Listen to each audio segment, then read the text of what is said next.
Caroline with Green Farm for All, and today I have two guests, Andrew and Nandini from Beej Farms. Thank you Hi. so much Hi. for taking some time to talk to me. And so you Mhm. just came back from me, I think it's about 3 weeks you were in India. hmm And Yeah. so we want to catch up with you on that. However, Andrew, I still remember meeting you for the first time, almost a year now, Yeah. at the Yeah. Laguna About a year. Niguel farmers market and talking to you about, so you had your three estate spice, your two turmeric, Santash, Tlakadong, and then your jungle and Nelly jungle black pepper. And then I'm like, so how's it going? And you're trying to get into stores, and it was like, well, we're trying, and we have a lot of no's, and so, well, and I remember that, and just look at it where you're at now. It's like I'm following you on Instagram, LinkedIn, and then I see all the stores like every few weeks, like, oh, we're here, and we're here. And I'm like, whoa. So I think hopefully you can see how much of a growth, you've done, and it's very amazing. My first question is, so how was this journey for you until now? It was Mm, great. Yeah. I mean, I can let go, you yeah. take that, or you want me to take No, that? go ahead. Yeah. Yeah. Great. Very much. It's really been a pleasure. I mean, this whole journey of just getting into sports, and it's weird that it has been just about a year now. A lot of it has just been like old fashioned reaching out, finding good people to talk to, and just being really persistent. Mhm. It's been great. A lot of challenges, sure, but is if you keep the work up, it does come back to you. And thankfully, um, the work of our partner farmers is really well highlighted in these spices. It's something we are incredibly proud of, Mhm. and something that thankfully it's not just us seeing the value of that. It's folks at these stores, their customers. So even when we're not there talking about the product, demoing the Mhm. product, it's still something people can look at and taste and be really, really appreciative of. So Mhm. it's been tough. It's been really, really tough. We are learning all the time. We're learning something new every day, but it's been a lot of it's been a ton of fun, Mhm. and it's we're just excited to see what comes next. So Yeah. Nice. Is there any point where you're like, oh my gosh, what are we doing? Uh, Actually, no, we have this conversation a lot, and both Andrew and I feel that, like he said, it's tough, but it's been extremely rewarding. So a lot of people have really embraced beach farms and what we're really trying to do, because it is not just like a spice business or like a food business. It's more of like a purpose driven, like it's mission oriented for everyone to be able to access better, cleaner, more sustainable food. And hopefully, like as we get bigger, we'll be able to have it at like much more accessible price points. It's been it's been challenging, but like in a way that you're playing a game, because it's also exciting. So it's a very different kind of a feeling than you feel like, oh, we're getting stuck and like we don't know what to do. Because again, people have just been like so incredible. Like even like yourself, Caroline, you're just like so open to like always like talking and like listening and like trying to figure out where we're at, and giving us like this platform to be able to like reach out to people.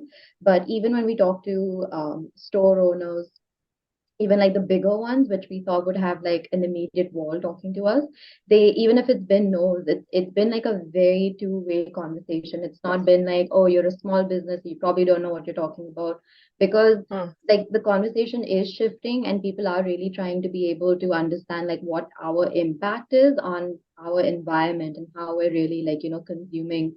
And it's like a much bigger picture than just food. So yeah, in a roundabout way, it's not been tough. It's been really really fun. Yeah. And it just feels, and maybe you feel the same thing, that now, I don't know if it's like a decade now, people are more interested where their food comes from. We had all those fast food restaurants, and now people are starting to shift to being more healthy. Hmm. So I don't know if that's kind of your impression too. Yeah. yeah, it really has been. It seems like everyone is on the whole more interested in the story of their food, where the food comes from. knowing that it doesn't just appear on a shelf. Mhm. Especially with spices, folks can often get the idea that spices are a very one-dimensional kind of product. It has a long shelf life. It doesn't really go bad in the sense that maybe milk will go bad. But once the education is there, once you learn that turmeric, for example, it's not just some powder that's just dug up from the earth. It's a root that's then grounded and polished and then arrives there. And the potency does decrease over time. So once there's a bit of a story there, and once folks know that, yeah, your spices do undertake quite a journey to get here. They're not just these, one-dimensional kind of products that just come from anywhere. Then people are very interested in that and they want to learn more. So it's been really, really rewarding filling Yes. that gap. So how many stores are you in now? Like, Mm. have you counted? Yes, we count every single one. Like we it's 49 so far. That's awesome. Thank And you. how many states? How many US states? That's a good question. Okay, so California, Washington, Nebraska, Washington, D.C., and Illinois. Yeah. So 5. Yeah, 5. Yeah, If I'm forgetting that's anyone, I'm very sorry, but I'm Yeah. pretty You're sure it's 5. right. It's fine. awesome. So now let's go to India. So the trip started in Pune, where Nandini is from. So one of my questions is, how did you two meet? Oh. Like Yeah, we actually met in our freshman year of college. This is like many, many years back in 2011. And we actually met at a nightclub. So it was, yeah, he was there with his group of friends, and I was there with my group of friends, and we just got talking, and that's it. That's how we Awesome. met. That's a great story. very romantic. Yeah. Yeah.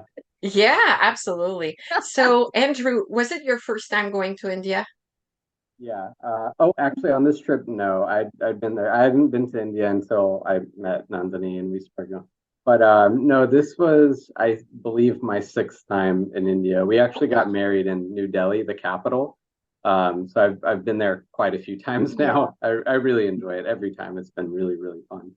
Nice. And Nandini, I'm sure it's fun for you to just go back and meet your family because you were at Romy, your mother, Yeah. as far as I understand. Did you, so it's funny when I read the newsletter and we were able to follow you in the trip, which was I think was really nice. So thank you for Thank giving us the you. information as you Sure. went. It's like everything was about food. Yes. One of the biggest thing. So I mean, I saw the street vendors, the street food, your mom Nandini doing food. Yeah. Um, how tell me more about that. Oh, the Yeah. food and I mean, I can take this, Yeah. but yeah, the food in India, it is so incredibly diverse. Something I say a lot is when you go to a different state in India, you may as well be going to a different country. The food is always going to be different. There is no two different ways of doing food. There, it's just so incredibly diverse. So and food is one of those easy things that you can highlight that gives a pretty deep look at a person's surroundings, a person's culture, what they do with the food, what they eat, what they don't eat, how they're taking advantage of the things that grow around them. So I always enjoy highlighting food for that particular reason. I think what people eat kind of says a lot about the region and the culture. Especially the street food. It's really, really wonderful. But yeah, anywhere you go, it's just completely different Awesome. night and day food. Yeah. Awesome. And then, so then you went to Uttar Pradesh. So that's basically, I'm looking at the map, you're kind of west, and then you went totally north to this new farmer. So it's a new networking person or farm, as far as I understand. Yes. Yeah. And so I saw you visited the farm, and again, you shared food. Yeah. And you basically look at their turmeric and their chili. So talk to me about those two. So they were extremely, it was an extremely educational trip for us because they started off as a very small group of farmers that were just doing it in like their particular geography. So it wasn't like very many when they first started, like about 10 or 15 years ago. Now they have over like 400 farmers that are in the same cooperative with them, and they have over 5,000 hectares.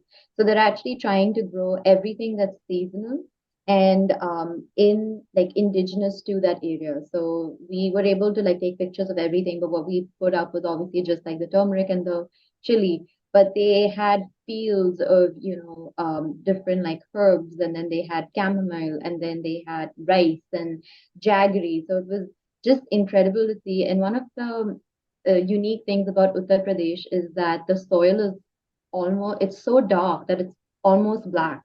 It's so fertile that you can literally be able to like grow whatever you require. And it's also, it borders like Nepal. So Yeah. again, it's like in again, it's in a very like fertile area. But the fascinating thing about India is, and you keep mentioning food, it's because like Andrew mentioned that every area is so unique and it has so much history connected to the type of food that we eat. But the soil that people think, oh, Uttar Pradesh has like incredibly like fertile soil, but actually all of India, even like when we go down to like when we went down to Karnataka, which is near the Western Ghats, it's actually got like it's as old as it's older than the Himalayas, that land, and the biodiversity mirrors that of like the Amazon. It's that incredibly fertile. Wow. But this cooperative, going back to Uttar Pradesh, they not only focus like have a super intense focus on rejuvenating the land and like being able to combat climate change. They make sure, even though they work with so many small farmers, they make sure that actually able to like get them to teach them to rotate at least like 4 to 7 crops, which is Nice. incredible if you think about it, because this is like the socioeconomic situation of each small farmer in like a rural community. It doesn't allow them to have that plot of land to be able to like experience that kind of biodiversity in their acreage, but they're still able to do that because they also focus a lot on social programs. So whether it's making sure that these farmers have access to toilets and like clean water, or and this I and Andrew felt was especially incredible because they have such a big focus on women's reproductive health, and also to be able to provide like clean and adequate supplies for menstruation, which is in a very patriarchal rural community. I think that was like a groundbreaking initiative that they were able to take care of. So it all links back, and people were saying like, why is this so important? Like, how does that come into like food and agriculture? And it's Mm. because just like if you're able to like provide these very basic access to like health in education, you're actually like circling back to being able to get them to just be able to focus on providing nutritious food, being able to really like take care of their land, because now they don't have to take care of like diseases or anything that they might be, having to, for lack of a better word, be distracted by, which is quite Struggle minimizing. with, But yeah, Hmm. so in a roundabout way, this was like something that really opened our eyes to like how like we would like to be able to approach agriculture and especially regenerative agriculture, because it's not just the soil and the land, but it's actually a community that needs to be like really taken care of, nurtured, and uplifted. So yeah. And I So see also that with the women program, that they also have two doctors coming from New Delhi coming to take care, I think, women health, or I'm not sure if that's generalist or what they're doing. So I think that's pretty amazing. Do you have yeah. any other input about? Yeah, it was really pretty amazing. They had purchased a large number of sanitary supplies for women, menstruation and reproductive health. And then they realized that was half the battle. And Mhm. it's something that they had seen as like a shortcoming or kind of a weak spot in other Mhm. efforts in the area where people would just kind of leave supplies and then go on their way. Of course, meaning very well. But if the education isn't there, that's just kind of half the battle. Mhm. So they funded two doctors to come from New Delhi. it's a 5 hour drive to get to there. It's pretty remote. It to then hold courses and teach women on how to use these products. So it was really, really amazing. Nice, nice. So, and to go back to the spices, so I see it was the Salem turmeric, and what is it? How is it different than the Santosh and the Lacadong you have? Mm. Yeah, so it's the Santosh turmeric and the Lakadong turmeric. So Lakadong turmeric is a particular strain of turmeric. Santosh turmeric isn't a particular strain. That's a name that we assigned. It's actually Nandini's grandmother's name. Good to know. The real name of it's a Salem. It is a Salem root that Okay. Santosh turmeric is. So the Salem turmeric root that we were looking at would have been similar in those core characteristics of the Santosh turmeric. This was a turmeric that we were looking at just because they had it handy. It's one of the few things they were looking at. They had that and the chili. They just wanted to walk us through the process of it, how it's grown, how it's polished. So that's why we had taken a few pictures of their turmeric. Nice. And from the visit of this farm, are you taking back anything with you to the US? Like, oh, we're gonna try to get their type of spices, or what's the outcome of that visit So for Beej Farm? we're still developing what that looks like for us, but we are definitely going to be able to. We feel very privileged that they are wanting to partner with us on providing their Salem turmeric and also their jaggery. So, which is jaggery for anyone who's grown up in like especially the Indian subcontinent, it's so familiar, but it's a healthy sugar alternative that's made with unrefined sugarcane juice.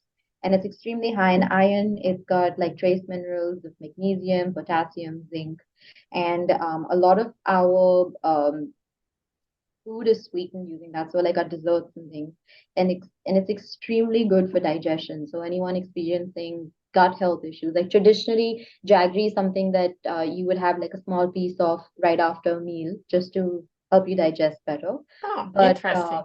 yeah, it's so that is something that we're really trying to be able to work with them.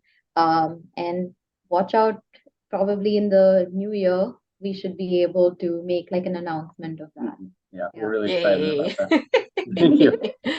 You're welcome. And so then from Pune to up north, and now you're back south. So you went to the West Coast, so in Karnataka with the Fernandez, and that was awesome to read about your stay there. You basically stayed with them. You ate their food. Talk to me about it. Yeah. Yeah, they were wonderful. Really, really kind people. We've been talking with them just years basically about their practice, and then of course partnering with them. They're the ones who cultivate our Hanali jungle pepper. So yeah, staying there was just amazing. We flew into Bengaluru. In some maps, it's still spelled as Bangalore. They are the same city. It's just Bengaluru is the new name. It's kind of like how Bombay switched to Mumbai. Flew into that airport, excuse me, and then that was about a 5 hour drive to the Fernandez's farm. We definitely wow. got lost on the way. Once we got into the hills, there the coordinates they sent us were very exact, so it wasn't a problem for Google Maps to say, oh yeah, it's here. It's just that as we drove, we kept losing service. So once you lose service, there wasn't Oh really my anything gosh. you could do. Though, as Merwin told us once we got there, this is a good hack for anyone who is driving into more remote places. If you key in an address to Google Maps, keep the app on, do not exit out. That's a mistake we made, is we exited out and tried to reopen it to see if it would refresh. Don't do that. Google will kind of cache or store some of those results. So even if it loses service, it'll still direct you where you need to go. You'd really have to lose service for quite a while for it to just turn off. So don't do what we did. So we got a little lost. Thankfully, by the time we were really, really lost, we were really close to where their farm was. So he was able to come and get us. And then we stayed there. So we stayed there for 2 days. It was just wonderful. What the Fernandezes are trying to do more of is have folks stay there to learn more about regenerative farming, how food can be medicine, how it can, literally heal you, and a number of other factors pertaining to regenerative agriculture. So they had a few cottages, and they were kind enough to give us one of those to stay in. And it was really just wonderful. I mean, you could just hear the sounds of the forest all around. Oh, wow. Very, very calming. The whole time we were there, they gave us just wonderful food.